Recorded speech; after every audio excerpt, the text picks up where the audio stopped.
na naman ang pinagsasasabi nito pong si Mocha Uson. Dahil kung titingnan nyo mga kababayan, nagbigay po ng komento etong si Mocha Uson patungkol po sa flood control. Sa nangyayaring issue mga kababayan, ano po dito sa ating bansa na pumapatungkol po dito mga kababayan sa flood control. So ngayon, pakinggan po natin etong sinasabi ni Mocha Uson and then gawa natin mga kababayan ng reaction. Flood control project.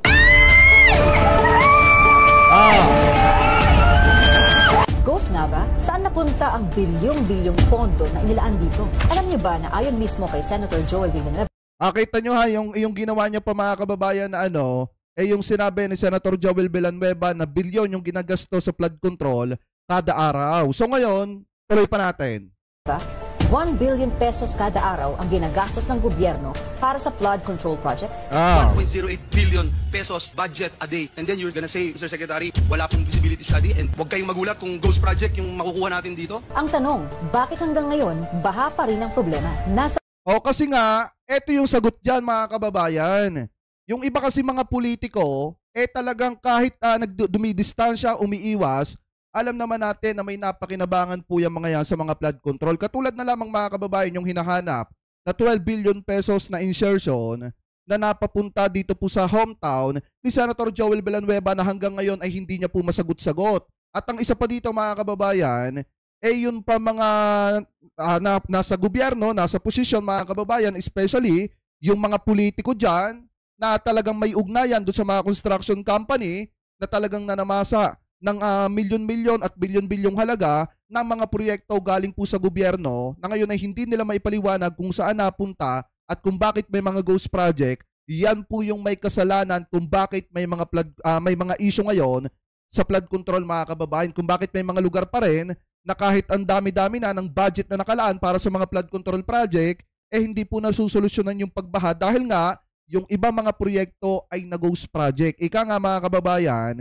hindi ginawa at walang ginawa. Yung mga kontraktor na nakakuha ng proyekto galing po sa gobyerno. Ano po ngayon, buti na nga lang, meron tayong presidente na handang ilabas etong ganitong klase ng katiwalian at meron tayong mga senators na handa pong panindigan ito mga kababayan at itama yung mali. Ano po ngayon, ituloy pa natin. Pasensya na kayo ha kung medyo malat yung boses natin sa mga kasi ng pakiramdam natin talaga mga kababayan. Pinilit ko lang mag-live kasi nga sayang naman itong update na ito kung hindi po natin matatalakay. Ano po ngayon, ituloy pa natin. Saan ang 5,500 na flood control projects na pinagmamalaki? Tama nga ang sinabi ni PRD noon sa kanyang SONA. I just heard from a psychic that the first crack when the big one hits here in the center of this. Philippines is so corrupt, it's so lousy that if you kill all congressmen, senators, and the president, we will have a new day. Ayan tingnan nyo mga kababayan, ano yung sabi dito? Wait lang Congressman and Senator and the Senate President. Yan ata yung pagkakasabi ni Digong mga kababayan. Kung yan daw mga yan ay itutumba, baka daw magkaroon ng panibagong kinabukasan ang Pilipinas. So nung panahon ni dating Pangulong Duterte, talagang alam niya na kurap mga kababayan yung iba mga kaalyado niyang congressman. Nung panahon ni dating Pangulong Duterte, talagang alam niya po na kurap yung iba mga kaalyado niyang senators. Kasi nga mga kababayan, noong panahon ni dating Pangulong Duterte, kung matatandaan nyo, pinaglaanan ng napakaraming pondo, napakalaking pondo yung flood control project. Nung dumating yung panahon ni PBBM, saglip na ang gagawin ng gobyerno ni PBBM, kukumpunihin na lamang po yung mga flood control project at itutuloy. Ano nangyari mga kababayan? Sa panahon pa ni PBBM, nagsimula na umpisahan yung proyekto ng flood control. Kaso nga lang ang problema, kita nyo naman yung mga nasasangkot ngayon ng mga politiko, yung iba, ang karamihan pa, mga kaalyado pa ni dating Pangulong Duterte. Gaya nga po ng sabi ko sa inyo, siguro yung mga kontraktor ngayon na nahuli at nabisto ng presidente na may kinalaman sa bilyon-bilyon at milyon-milyong halaga ng mga flood control project na yung iba ay ghost project pa. Siguro nung panahon ni dating Pangulong Duterte na namasa po yung mga yan. Bakit natin nasabi? Kasi biruin nyo yung mga nakakuha ng mga proyekto sa gobyerno biglaan yung pagyaman. At ngayon kung titingnan nyo mga kababayan, kung malaki talaga ang nagawa ng Duterte administration especially sa build at mga flood control project, di sana kahit papaano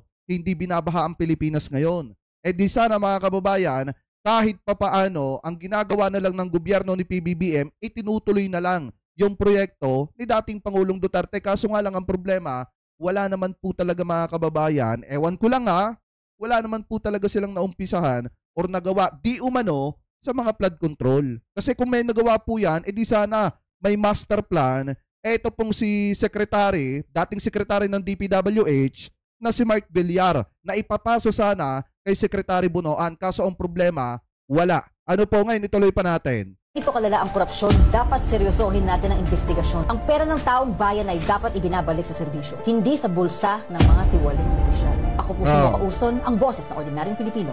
Flood control. Biruin nyo sabi niya dito mga kababayan, dapat daw seryosohin yung investigasyon. Ano ba ang ginagawa ng gobyerno ngayon? Dapat nga kung tutuusin mga kababayan, ng gobyerno ni PBBM ngayon hindi na nag-iimbestiga patungkol sa mga flood control Bakit natin nasabi? Dapat panahon pa ni dating Pangulong Duterte, tapos na po yan. Yang issue na yan. Dapat yung corruption sa panahon, Digong tinuldo ka na. Ang problema mga kababayan, nauna natapakan at yurakan yung mga kababayan Pilipino po natin at ipagtutumba ng panahon na yon. Pero yung mga kaalyado niya mga kababayan, wala akong pinapangalanan, na mga kurap, hindi niya nagawa na turuan ng leksyon nung panahong yon mga kababayan. Buti na nga lang si PBBM, walang kaalyado. Buti na nga lang si PBBM, kahit pa malapit sa kanya, basta gumawa ng masama at sangkot dito sa issue ng flood control, kailangan mong managot at magbayad. Hindi pwede mga kababayan kay PBBM ngayon na isasalba ka kahit na mali yung ginagawa mo. Ang gusto ng presidente ngayon, lahat managot kahit pa kaalyado niya. Kaya nga napakalaki ng pagkakaiba ng boss nitong si Mocha Uson at ni PBBM. Kasi si PBBM kahit kaalyado pinapapanagot. Samantalang nung panahon ni dating Pangulong Duterte, naging pipi po siya sa issue ng corruption. Ano po ngayon, ituloy pa natin mga kababayan itong ating talakayan. Dito naman, sa isa pang balita na nakita po natin. Pero maliwanag bago tayo pumunta dito po sa isang topic natin na ito, maliwanag na naging pipe si dating Pangulong Duterte at naging malambot yung kamay na bakal po niya pagdating po sa corruption. Ano po, so ngayon, mga kababayan, ituloy po natin ito pong ating usapin na ito dito po sa controversial na engineer na si Henry Alcantara, na kung saan mga kababayan, di ba sabi ni Senator Joel Villanueva, wala daw po siyang kilala ng mga kontraktor. Wala daw po siyang kilala ng mga nangontrata ng mga flood control.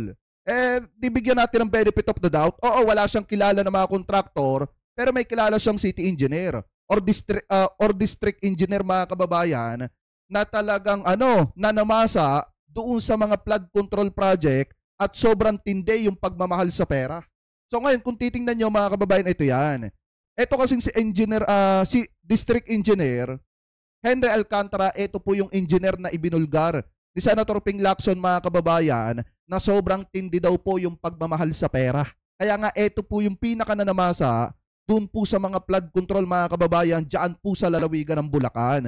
Ngayon, sinabi ni Senator Joel Villanueva, wala daw po siyang kilalang kontraktor, pero may kilala siya mga kababayan, maliwanag dito, nakilala niya etong si District Engineer Henry Alcantara. So sabi pa nga dito mga kababayan, dati nang nakasama ni Senator Joel Villanueva sa isang event mga kababayan. So ibig sabihin, kilala niya po etong pinangalanan ni Senator Ping Lacson na talagang nanamasa sa mga flood control project dyan po sa Bulacan. So ito, pakinggan po natin. Dito, bistado si Senator Joel Villanueva. Binahana naman ang ilang bahagi ng bansa, kaya patuloy na tanong ng sambayanan, saan ba napupunta ang pondo para matugunan ang problema? Una nang sinabi ni Senador Panfilo Ping Lacson na Bulacan ang pinaka-notorious sa anomalya sa mga flood control project. At sangkot umano rito ang isang engineer Henry Alcantara. Sino nga ba ito at may kaugnayan ba siya sa mga politiko? Narito ang agenda report ni Dexter Ganipe ng Abante. Matapos kumalat sa social media ang throwback photo ng dating district engineer ng Bulacan na si Henry Alcantara kasama ang utol ni Senator Tesdaman Joel Villanueva, lumutang naman ang isa pang throwback video ni Senator Villanueva sa isang event sa Bulacan. Ito ay distribusyon ng AICS o Assistance to Individuals in Crisis Situations program in the Philippines. Kita nyo yung mga pumupuna sa AICS mga kababayan. Sila pala din yung nagpabida noong mga panahon na yon na napapakinabangan nila, yung AIC. So ngayon, ituloy pa natin. Si Senator Joel mismo ang nagpakilala kay Engineer Alcantara. Ang ating po district engineer na taga-Bukawi, sabi po niya siya'y pinakamagandang lalaki na district engineer ng DPWH, si Henry Alcantara. Ayan! Si Engineer Alcantara ang isa sa binanggit ni Senator Fanpilo Lacson sa kanyang expose sa Senado nitong Miyerkules. Kasama ang pumalit sa kanyang pwesto na si Engineer Bryce Hernandez. Kita nyo mga kababayan ha, etong si former district engineer, kilalang kilala po ni Senator Joel Villanueva, binanggit niya pa nga na taga Bukawi, Bulacan daw. So ngayon kung titingnan nyo, napakaganda ng pagkaka-introduce ni Senator Joel Villanueva dito po kay District Engineer Henry Alcantara, mga kababayan. Biruin nyo, pati yung lugar binanggit pa taga Bukawi, Bulacan daw. So ibig sabihin, malapit silang magkaibigan at kilalang kilala niya po etong former District Engineer ng Bulacan, mga kababayan, na si Henry Alcantara. Diyan pa nga lang, kita nyo mga kababayan Di na nga rin nakakapagtaka kung bakit kasama siya nung kapatid na mayor ni Senator Joel Villanueva. Yun naman pala, matalik na kaibigan niya. So baka may alam ito kung saan napunta siguro yung 12 billion, mga kababayan, na nakalaan para po dyan sa lalawigan ng Bulacan na parte ng insertion ni Senate President Chis Escudero. Baka may alam siya doon sa 2.9 billion pesos na nakalaan para doon sa mga flood control project. Diba, biruin nyo kung gaano katindi itong mga to. Pag nagsasalita, akala mo naman, napakalilinis.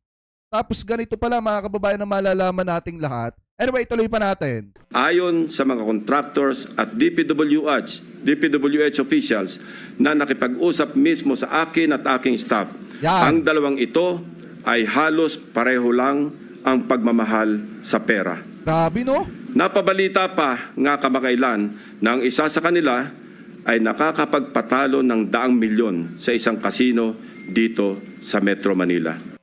Sabi pa nga dito, mga kababayan, on one night alone, this eto mga kababayan, district engineer, or pagpalagay natin, tao na lang, lost 150 million.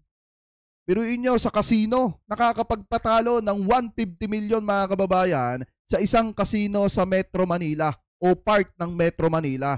Ganyan po kalaki ang nagiging pera nila, mga kababayan. Kasi kung hindi naman po ito kumikickback ng malaki, hindi nito, mga kababayan, kakayanin na magpatalo ng 150 million pesos. Diba? Gaano katindi ang pananamasa ng mga ito sa pera ng mamamayang Pilipino. Ganito ginagawang uto-uto ang taong bayan. Kaya dapat talaga, kung tutusin, hindi lang sapat dito yung tanggalin sa serbisyo Dapat ito, mga kababayan, imbestigahan at pag napatunayang nagkasala, dapat ito makulong. Dapat dito ginagamit yung salita ni Senator Joel Villanueva na nakakagalit at nakakakulunan dugo. Kasi biruin nyo, mga kababayan, ganyan mag-aksaya ng pera ng gobyerno etong mga ito. Ano po ngayon? Ayan may nakalagay pa nga Philstar. District Engineers, Casino Addiction, Spawn, Ghost Project, mga kababayan. So ngayon, ituloy pa natin. Sa programang Parekoy sa Abante, sinang-ayunan ni Senator J.V. Ejercito ang maluhong buhay hindi lang ng mga district engineer, kundi maging ng ilang opisyal ng pamahalaan. Hindi lang district engineers, pati naman may ilang mga opisyal din, mga ilang opisyal din sa buhatan kaya sa siyan ako minsan, pag ako umiikot, ako nalulula na lang ako sa makagamitan nila kasi ako hindi naman tayo santo, pero simple lang ang gusto na. Pag mumotor kasi ako, nagbibisikleta, kaya yung mga bagay na gusto natin, simple lang. Marami naman ang nakapansin sa mamahalin umanong brand ng relong eto, ulitin natin. Ano yung sabi dito? Naman ang nakapansin sa mamahalin bagay na gusto natin, simple lang. Marami naman ang nakapansin sa mamahalin umanong brand ng relong suot ni Senador Villanueva noong Blue Ribbon Committee hearing na ₱1,000,000 ang halaga. Pero as early as August 11, mariin na ang pagdistansya ni Senador Joel na may kaugnayan siya sa mga kontraktor sa Bulacan. As the majority leader of the Senate, I don't see any senators involved in any of these 15 construction firms. Siya nga pala yung nagsalita mga kababayan ng ka-fake newsan na wala daw po mga senator, ayon sa kanya bilang majority leader, wala daw po mga senator siya nakikitang involved sa mga flood control issue mga kababayan or mga flood control project. Ngayon, 'di ba, lumabas nga yung mga senator na may ugnayan sa mga kontraktor, yung senator na may half brother na kontratista, at kahit siya mismo mga kababayan, kung titingnan po natin, talagang kilala niya yung district engineer mga kababayan ng Bulacan, ng lalawigan ng Bulacan. So ibig sabihin kahit papaano may ugnayan pa rin siya dyan. At asahan po natin na siguro sa mga susunod na araw-linggo may mga lalabas pa dyan. Dahil nga yung ating mga kababayang Pilipino na mismo ang naghahanap ng butas dito po kay Senator Joel Villanueva. Tsaka kung matatandaan nyo mga kababayan, di ba na-issue din siya doon po sa isang construction company na nag-donate ata sa kanyang campaign funds ng halagang 20 million pesos. So hindi na rin po nalalayo na etong si Senator Joel Villanueva may kilala. Ibig sabihin kung may nag-donate sa kanyang campaign funds ng 20 million pesos na isang construction company, ibig sabihin may kilala siyang kontraktor. Yun. Yung sinasabi niyang wala siyang kilala, isang malaking kalokohan po yun. Kahit pa niya sa Senate Blue Ribbon Committee ang pagpataw ng parusang kamatayan sa mga sangkot sa maanumalyang flood control projects. Itong mga contractors na nasa Bulacan lahat, ni isa ho dito, wala akong kilala dito eh. Wala daw. Nagulat po ako dun sa lumabas na total number or figures na hawak nilang proyekto. And ngayon, may possibility pa na may ghost projects. I hope that siguro kung ibabalik yung death penalty, sana sila unahin. Sinabi ni Senator Panfilo Lacson, maaring may part 2 pa ang kanyang expose sa mga maanumalyang flood control project. Alam nyo, sa totoo lang, pasalamat tong mga to. Diba? Pasalamat tong mga to. At ang presidente natin ay hindi katulad ng Prime Minister ng North Korea. Dahil kung katulad ng Prime Minister ng North Korea si PBBM, makatodas na mga ito. Diba? Sa dami ng napakinabangan nila, katulad ditong si district engineer na ito, sa dami ng napakinabangan nila mga kababayan, na pera galing po sa kaban ng bayan, galing do sa mga flood control, kung tutuusin mga kababayan, pwede nang bitayin ang mga ito. Diba? Biruin nyo. Diba nangako ko sa inyo nung nakaraang araw, I think kahapon ata yon, sa live natin na hahanapin natin yung article about do sa North Korea. Ito yan mga kababayan. Kung makikita ninyo, ito yung sinasabi ko sa inyo. Ayan o. Diba? Kung si PBBM lang ay katulad nito pong Prime Minister ng North Korea, baka todas na mga yan. Diba? Lalo na yung mga kontraktor na naka-assign doon sa mga flood control project na gumawa pa ng ghost project. Diba? Biruin nyo ano yung sabi dito sa The Guardian. Basahin po natin. Yan o. North Korea may have executed officials over flood control response. Reports say. Yan yung sabi dito mga kababayan. Bakit daw in-execute yung mga opisyalis mga kababayan na nangangasiwa dun po sa mga flood control project? Kasi nga, nagkaroon po ng matinding pagbaha dito mga kababayan sa North Korea. At naapektuhan yung mga pananim, maraming winasak yung baha ng mga tahanan, at maraming mga tao ang binawian po ng buhay doon. Kaya ngayon sa sobrang galit ng Prime Minister, pakitama na lamang po ko kung ako po ay mali, ang ginawa niya po mga kababayan, in-execute niya yung mga naka-assign doon sa mga flood control project diyan po mga kababayan sa North Korea. Kaya nga kung titingnan ninyo dito, kung si PBBM katulad nito, baka todas na yung mga yan. Especially yung isang may-ari ng construction company na sobrang tinde mag-flex ng mga sasakyan. Diba?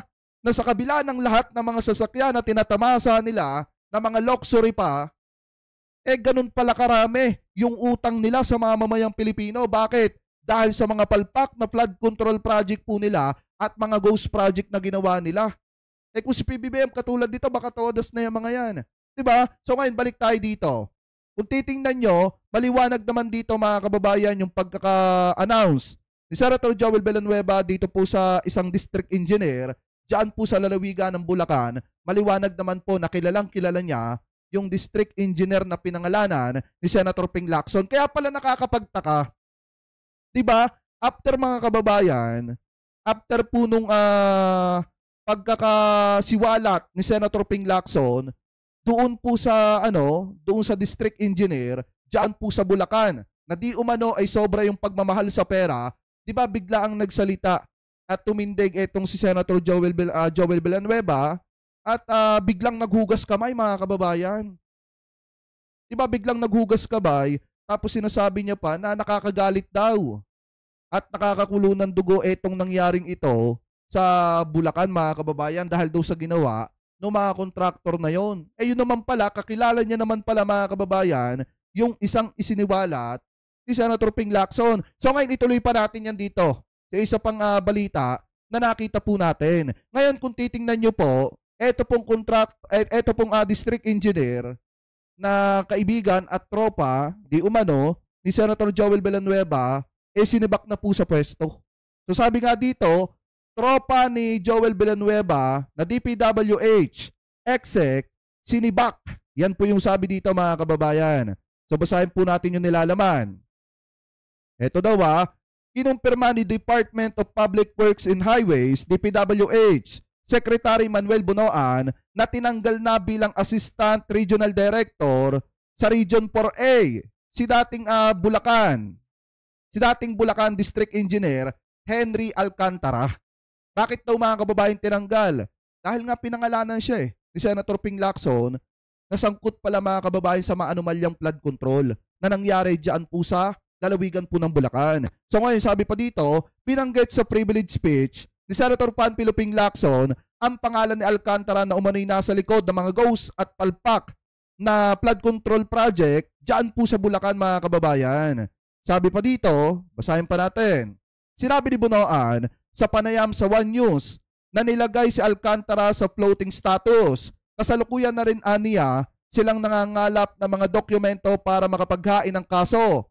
Bukod kay Alcantara, tinukoy rin ni Lacson si dating Assistant District Engineer Bryce Hernandez na kasamang nasa likod ng mga ghost at palpak na flood control project diyan po mga kababayan sa lalawigan ng Bulacan. Alam niyo kung tutuusin, hindi lang naman po ito yung issue Diba? Kung tutuusin mga kababayan, hindi lang naman po ito yung issue.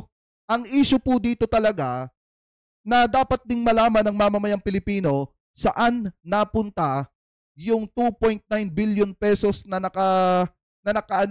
naka-budget diyan po sa lalawigan ng Bulacan para po sa mga flood control project na galing po sa insertion ni Senate President Chis Escudero. Kasi biruin nyo, ang laki nung nakuha ng lalawigan ng Bulacan, 12 billion pesos sa mismong hometown ni Senator Joel Villanueva galing sa insertion ni Senate President Chis Escudero. So dapat malaman din ng taong bayan kung ano na ba ang status ng 2.9 billion pesos na yon, kung paano dinistribute yon diyan po sa lalawigan ng Bulacan. At kung may napakinabangan ba yung mga taga Bulacan. Kasi ang hirap naman po na yung mga nakikita natin, especially na mga senator na tumitindig, naguhugas kamay, hindi maipaliwanag mga kababayan kung saan napunta yung insertion na yon, yung galing sa insertion ni Senate President Chis Escudero na napapunta sa hometown ni Joel Villanueva. Dapat yun po yung sinasagot niya. Ano po ngayon mga kababayan, ituloy pa natin.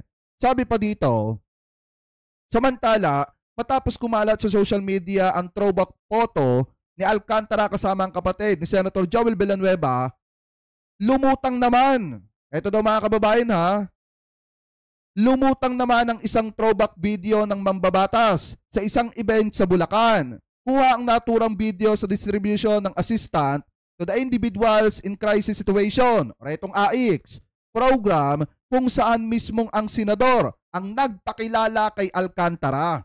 Ang atin pong poging district engineer na taga Bukawi. Sabi po niya, siya ang pinakamagandang lalaki na district engineer ng DPWH. Si Henry Alcantara ayon kay Villanueva. So ngayon kung titingnan nyo mga kababayan,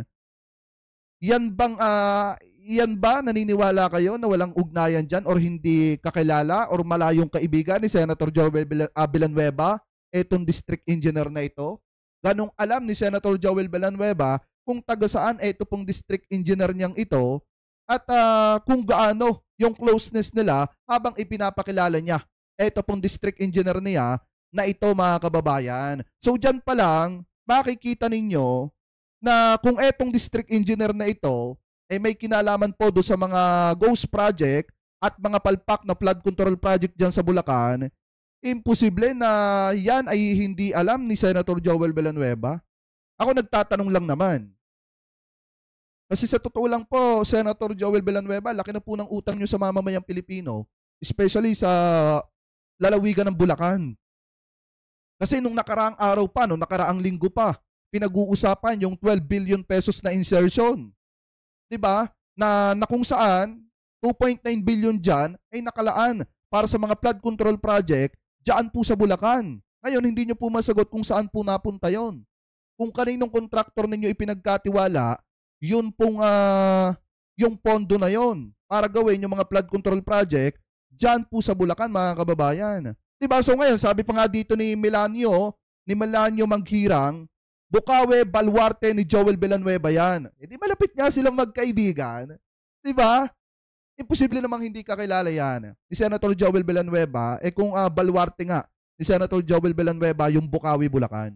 So di sa madalit salita, mga kababayan, kakilala niya etong binanggit na ito ni Senator Ping Lacson. Ngayon po ay sinibak na daw, mga kababayan, at nasa floating situation na ito pong district engineer na ito. Pero inyo, tumaas pa ata yung posisyon nito, yung pwesto nito, mga kababayan, dyan po sa DPWH. Alam nyo kasi ang problema din kasi dito, may problema din yung sekretary ng DPWH. Bakit? Kung sana lang nung una, pagkaupo niya, nagkaroon ng balasahan dyan po sa DPWH, wala sana, mga kababayan, makakalusot na mga korap kung meron mang kukonti na lang. Ang problema, nung pagkaupo ni Secretary Bunoan, hindi natin alam kung ano yung pinaggagawa niya. Wala siyang kaalam-alam sa kung ano yung ginagawa, na kalokohan nung kanyang mga tauhan. Pero inyo, ngayon lang siya nag-iimbestiga. Kung kailan, mga kababayan, na nagkakahulihan na at mismong ang presidente pa ang unang nakaalam. Yan nga yung nakakalungkot dyan eh. Mismong ang presidente pa ang unang nakaalam sa kung ano yung mga kalokohang nangyayari sa mga flood control project, mga kababayan. Saglit na ang magsiwalat niyan, kung tutuusin, unang-unang magsiwalat niyan ay si Secretary Bunoan. Kasi siya yung secretary ng DPWH. Kaya nga para sa akin, lagi kong uulitin ito na dapat mag-resign ka na lang. Kasi unang-una, kung wala naman po kayong ginagawa sa pwesto ninyo, much better to resign. Ipagkaloob nyo at hayaan nyo na yung iba, yung maglingkod dyan, na mas may pakialam sa departamento ng DPWH. Kasi kung ikaw pa rin po mananatiling sekretary ng DPWH, Secretary Bunoan, hindi ka po karapat-dapat dyan sa pwesto nyo po. Mas lalong magagalit ang taong bayan sa inyo kapag hindi ninyo pinakinggan yung panawagan ng mamamayang Pilipino na much better mag-resign po kayo for delikadesa. Diba? So ngayon, mga kababayan, ayan, maliwanag naman po na tinanggal na daw, nasa floating situation na ito pong itong kaibigan ni Senator Joel Villanueva na district engineer ng Bulacan, mga kababayan. Ano po, at ang sitwasyon po nito, floating situation, at nangangalap ng DPWH ng ebidensya daw para makasuhan po ito. Ngayon lang sila mangangalap ng ebidensya. Take note ngayon lang sila mangangalap ng ebidensya. Kung kailan nagkakabistuhan na.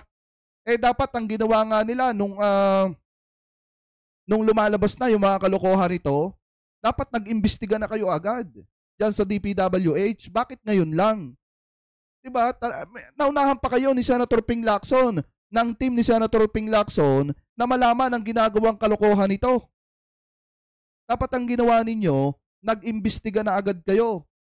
Piruin nyo, mga kababayan, sobrang nakakahiya po talaga sa totoo lang etong nangyayari sa DPWH. Kasi, piruin nyo, saglit na sila yung una makaalam sa ginagawang kalokohan nito. Nauna pa si Senator Ping Lacson. So ngayon, mga kababayan, kayo po, ano po ang komento ninyo? Hingil po dito sa isyong ito na kung saan eto pong tropa ni Senator Joel Villanueva nasa floating situation na po at iniimbestigahan na at sasampahan po ng kaso mga kababayan kapag ka napatunayan na ito po ang nanamasa at may ulo, ika nga mga kababayan, ng mga palpak at mga ghost project dyan po sa lalawigan ng Bulacan.